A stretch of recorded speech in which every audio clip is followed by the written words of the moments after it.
Hello guys, আশা করি সবাই ভালো আছেন এবং সুস্থ আছেন। আজকের এই ভিডিওতে অনপ্যাসিভ কোম্পানি সম্পর্কে বিস্তারিত আপনারা জানতে পারবেন এবং আপনাদের চোখ কপালে উঠে যাবে। আজকে ভিডিওতে আমি এ টু জেড সমস্ত বিষয়ে আপনাদেরকে ক্লিয়ার করে দেব। আমি সবার প্রথমে অনপ্যাসিভকে চ্যাট জিপিটির কাছে প্রশ্ন করছিলাম যে অনপ্যাসিভ কোম্পানি কি স্ক্যাম কিনা। আমি সেম এইভাবে চ্যাট জিপিটির কাছে প্রশ্ন করছি এবং চ্যাট জিপিটি আমাকে যে অ্যান্সারগুলো দিয়েছে সেই অ্যান্সারগুলো আজকে আমি আপনাদেরকে এই ভিডিওতে এ টু জেড বিষয়ের ওপর ডিসকাস করব। ভিডিওটিকে মিস করবেন না, প্রথম থেকে শেষ পর্যন্ত দেখবেন। আর আপনি যদি মিস্টার রাব্বি টেক ইউটিউব চ্যানেলে নতুন হয়ে থাকেন, দেখেন ডান চ্যাটের নিচে সাবস্ক্রাইব বাটন আছে, সাবস্ক্রাইব বাটনের উপর ক্লিক করে সবার প্রথমে ইউটিউব চ্যানেলটিকে সাবস্ক্রাইব করে রাখুন। সংক্ষেপে চ্যাট জিপিটি যে কথাটা বলতে চাচ্ছে যে হ্যাঁ, অনপ্যাসিভকে নিয়ে গুরুতর প্রতারণা, স্ক্যাম অভিযোগ ও আইনগত ব্যবস্থা আছে। এগুলো অনুসন্ধান ও সরকারি নোটিশ বিলের মাধ্যমে প্রমাণিত। এখানে যে কথা বলা হচ্ছে যে কি ঘটেছিল আসলে 2023 সালে অনপ্যাসিভের সাথে কি ঘটেছিল। 2023 সালে ইউএস সিকিউরিটিজ অ্যান্ড এক্সচেঞ্জের কমিউনিকেশন SEC অনপ্যাসিভ এবং প্রতিষ্ঠাতা আশরাফ অ্যাশ মুফারে এর বিরুদ্ধে মামলার অভিযোগ করেছিল যে তারা একটি অবৈধ, নিবন্ধিত নয় এমন অফার ও MLM স্টাইলে স্ক্যাম চালিয়েছে। এটা কিন্তু চ্যাট জিপিটি বলেছে, ঠিক আছে। মামলার অভিযোগে বলা হয়েছে তারা বিনিয়োগকারীদের কাছে বড় বড় লাভের প্রতিশ্রুতি দিয়েছে, পণ্য প্রকাশ ও আয়ের পদ্ধতি নিয়ে ভুয়া তথ্য প্রদান করা হয়েছে এবং বিনিয়োগকারীদের টাকা সংগ্রহ করা হয়েছে।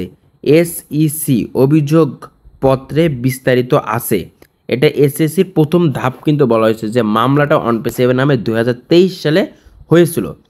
বাংলাদেশেও বাংলাদেশ ব্যাংক, কেন্দ্রীয় ব্যাংক ও অন্যান্য সংবাদ মাধ্যম অনপ্যাসিভের বিরুদ্ধে সতর্কতা জারি করেছে।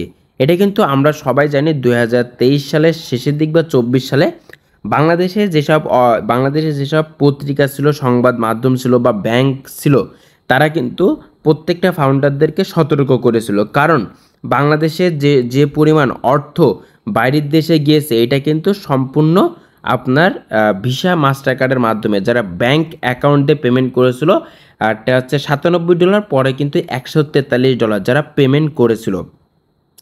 তারপরে এখানে দেখেন যে কথা বলা হচ্ছে, জনসাধারণকে এতে বিনিয়োগ বা লেনদেন না করতে বলা হয়েছে। বাংলাদেশ কেন্দ্রীয় ব্যাংক এবং সংবাদ মাধ্যম এই কথাটা বলেছিল।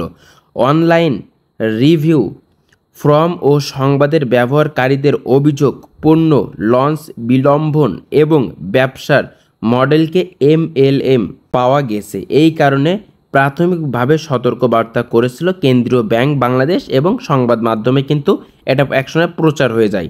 তারপরে মোস্ট ইম্পর্ট্যান্ট যে কথাগুলো এখানে বলা হচ্ছে, মানে এটা কি সম্পূর্ণভাবে স্ক্যাম বলে ধরে নেওয়া যাবে। এটা কিন্তু ডিরেক্ট বলছে চ্যাট জিপিটি। মানে এটা কি স্ক্যাম, মানে এটা কি ধরে নেওয়া যাবে কিনা, তার নিচে কিন্তু কিছু কথা তিনি উল্লেখ করে দিয়েছেন যে আইনে এখনও পর্যন্ত SEC এর স্লিপ মামলা এবং বিভিন্ন দেশের কেন্দ্রীয় ব্যাংকে সতর্কতা প্রকাশিত হয়েছে। এগুলো ষড়যন্ত্র যোগ্য খুব শক্তি সম্পন্ন ইঙ্গিত যে ব্যবসার মডেলটিকে ঝুঁকিপূর্ণ এবং অনেকেই আর্থিক ক্ষতির সম্মুখীন হতে পারে। তারপরে এখানে আমি এই চ্যাট জিপিটির কাছে পরে একটা প্রশ্ন করেছিলাম যে অনপ্যাসিভের নামটা কি চেঞ্জ হবে কিনা। তো সেক্ষেত্রে চ্যাট জিপিটি যে কথাটা জানিয়েছে, অনপ্যাসিভের নাম পরিবর্তন, নাম চেঞ্জ বিষয়ে কিছু অফিসিয়ালি প্রমাণিত তথ্য নেই, তবে কিছু সংকেত ও রিমোর আছে যা বলেছে কোম্পানি একটি নতুন নাম বা নতুন ব্র্যান্ডের অধীনে কাজ শুরু করতে পারে। নিচে তা বিস্তারিত কিন্তু বলে দিয়েছে যে কি বলেছেন। আমি আপনাদেরকে বলেছিলাম যে অনপ্যাসিভের নাম চেঞ্জ হবে কিনা। তো সেই হিসেবে চ্যাট জিপিটি যে কথাটা বলা হয়েছে যে অন ফ্যাশন নামে নতুন ব্র্যান্ড, মানে নামটা হতে পারে অন ফ্যাশন নতুন ব্র্যান্ড একটি উৎস, এটা হতে পারে, ঠিক আছে, এটা হতে পারে। নামটা অনপ্যাসিভ নামটি আর্লি 2025 বন্ধ হয়ে যাবে এবং পরবর্তীতে একটি নতুন কোম্পানি অন ফ্যাশন নামে চালু হবে। বলছে ওই রিপোর্ট বলেছে নতুন কোম্পানির কার্যক্রম আগেই ফাউন্ডার অ্যাফিলিয়েট সবই স্থানান্তর করা হবে, কিন্তু পুরনো কমিশন বা পুরনো পার্টনারশিপ চুক্তি নতুন কোম্পানিতে থাকবে কিনা সেই বিষয়ে পার্থক্য থাকতে পারে। এখানে কিন্তু ডিরেক্ট চ্যাট জিপিটি বলে দিচ্ছে আগে আমাদের যে ফাউন্ডারশিপ, তারপরে আপনার অ্যাফিলিয়েট, তারপরে আমরা যে পার্টনারশিপ করেছিলাম কোম্পানির সাথে, প্রোডাক্ট পারচেস করেছিলাম, সেই সব চুক্তি থাকবে কিনা এই বিষয়ে পার্থক্য থাকতে পারে, মানে এই বিষয়ে পার্থক্য থাকতে পারে, কিন্তু অফিসিয়ালি নিশ্চয়তা নয়। অনপ্যাসিভের প্রতিষ্ঠাতা বা কোম্পানি কোনো বিশ্বাসযোগ্যতাভাবে যাচাইযোগ্য সূত্রে কখনো ঘোষণা পাওয়া যায়নি নামে পরিবর্তন নিশ্চিত বা নতুন কোম্পানি শুরু হবে এমন স্পষ্ট ঘোষণা কিছু ও নিউজ আপডেট বা ব্লগ আছে যা বলেছেন অনপ্যাসিভ নামে বাজার থাকবে। অনপ্যাসিভের নামে বাজার থাকবে আর ও নিউজ আপডেটগুলো ইতিমধ্যে অনপ্যাসিভ দিচ্ছে, যেটা আমরা দেখতে পাচ্ছি। বর্তমান ও নিউজ 14 আপডেট চলছে।